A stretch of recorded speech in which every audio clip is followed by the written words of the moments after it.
waxaa maanta inoo qabsoontay shirkii golaha wasiirada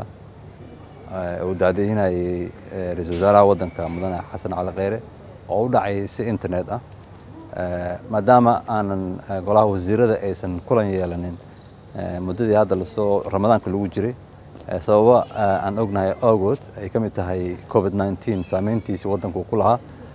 ayaa maanta shirka isugu yimid waxaa kaloo la dhageystay wasaaradda caafimaadka wasiiradda iyo xirfadlayaal ay ka mid yihiin takhaatiir oo warbixin guud ka siiyey golaha wasiirada oo aanan ka mid ahayn guddiga ka hortagga COVID-19 meesha ay arrimaha COVID-19 ama cudurka faafa uu maraayo waan ognahay bilihii ugu dambeeyey ra'iisul wasaaraha xafiiskiisa iyo wasaaradda caafimaadka liid ka tahay ama hormuud ka tahay ay aad uga shaqaynayeen warbixintaas markii la dhageystay kadib dood ayaa laga galay sida wax isu gacan qaban karo iyo sida maamul goboleedyada ayagana gacan looga siin lahaa maadaama cudurka hadda sida la aaminsan yahay uu yahay mid ku faafaya maamul goboleedyada qaar ka mid ah kadib waxaa la dhageystay wasiirka maaliyadda iyo wasaaradda maaliyadda oo soo bandhigay dib ugu noqoshada maaliyadda sanadkan oo kadib lagu sameeyey dib u eegis mar walba saacaddan la gaarin dib u eegis lagu sameyn jiray xaaladaha isbedelay oo kale qaarkood taasna waxay wasiirada ku ansixiyeen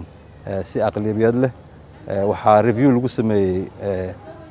meelaha u baahan kaalmada iyo meelaha kale ay naaqusku oo ka yimid sida ganacsiga yaraaday iyo canshuur dhaafkii dowladda ay u sameysay bisha ramadaan awgeeda kadib waxaa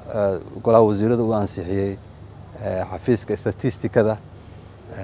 wasaaradda qorsheynta qaranka agaasimaha guud iyo agaasimo xigeenkiisa oo ayagana maanta loo soo bandhigay waxaa kaloo sidoo kale wasaaradda ay arrimaha gudaha ay soo bandhigtay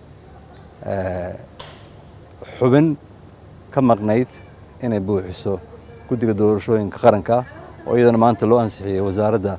arrimaha gudaha iyo federaaleynta marka shirka oo ahaa mid la kala dheer yahay laakiin waxay muuqatay inuu wasiiradii